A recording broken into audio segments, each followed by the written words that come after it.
app secure your future. Okey. Katakanlah Ali umur 25 tahun. Okey, kita kira untuk Ali. So berapa dia perlu simpan untuk nak kata nak besar umur 60. Okey. Lepas 60 katakanlah ada meninggal umur 80. So ada 20 tahun lagi. Lepas tu dia tak kerja, so dah sustain banyak. So sekarang sini biasanya kita akan letak kat sini untuk 8% lah. Tapi kalau untuk long term kita boleh cecah sampai 5% ataupun more than that. Okay. So kat sini kita tengok, bang, saya buat kerja bang, 200 boleh bang. Okay, kita start 200. Okay, sebelum saya nak buat pengiraan untuk diorang ni, katakanlah dia ni, si Ali ni bagus, dia dah kata beli rumah. Okay, kita ambil satu senario yang mudah. 200 dia permulaan. Dia nak start menabung ataupun kata tinggi sikit dek, jangan teruk sangat. Saya bulan-bulan 300 dek. Okey, 3 bulan 300. Okey, dia mulakan dengan 300. Berapakah yang dia perlu nak menabung setiap bulan untuk nak tampung kehidupan dia yang normal So katakanlah dia ni baru kerja.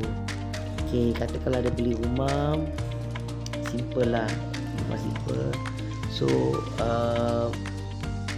170 cukai pintu dengan tanah. Okey.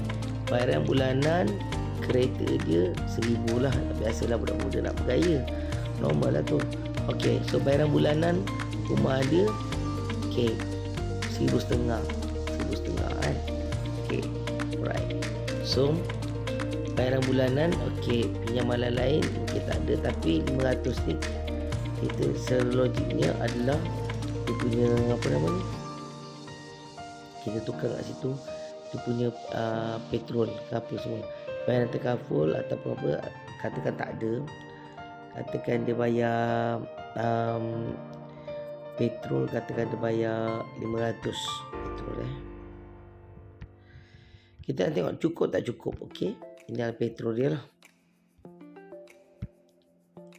Kita boleh ubah tak apa. So dekat app saya cipta ni kita boleh ubah. Okey, petrol. Okey, alright. Petrol, bil api air, katakan nak pakai internet pumpa 200 lah. So 200. So ni petrol dah ada 400.5. Yang ini yang tadi tu petrol pembuatan, katakan kita ambil kepada dia mesti hantar mak dia kat kampung. Okey, hantar duit untuk mak 500 lah. Okey. So kita tengok hantar mak 500. Okey. So petrol, makanan 800, perubatan 300, hiburan sikit, pakaian dan lain 200. So dalam setahun dia belanja 69,940 dalam setahun So cukup tak? Berapa dia perlu kena simpan duit? Jom kita tengok berapa yang dia perlu simpan duit. Okey. So kat sini yang dia perlu simpan duit adalah sebanyak 1.398 juta. 1.398 juta ataupun monthly DDA contribution dia RM91.3 je untuk dia tabung untuk dia kumpul 1.398 juta. Tapi ini assuming dia macam gitu lifestyle dia. Tapi kalau saya akan start galakkan dia dengan permulaan dengan lebih kurang 300 tiap-tiap bulan. Okey, jadi kita tengok apa impak dia. 300 tiap bulan. So kat sini kalau dia boleh menabung, dia perlu menabung 1.3 juta. Okey. Tapi logically-nya, secara logik itu kalau dia seorang. Kalau dia dah kahwin, dia dah anak, so kita kena menabung lebih. Okey. So 300 15%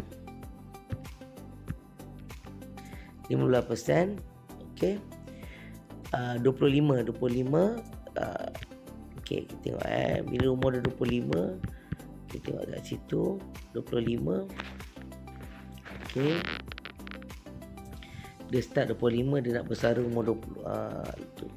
So bermakna kalau kat sini kita tengok, kalau 25 kita kirakan sebab saya suka benda yang praktikal. Okey, 25.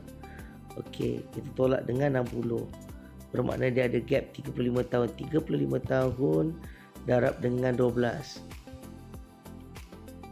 Bermakna apa tu? Bermakna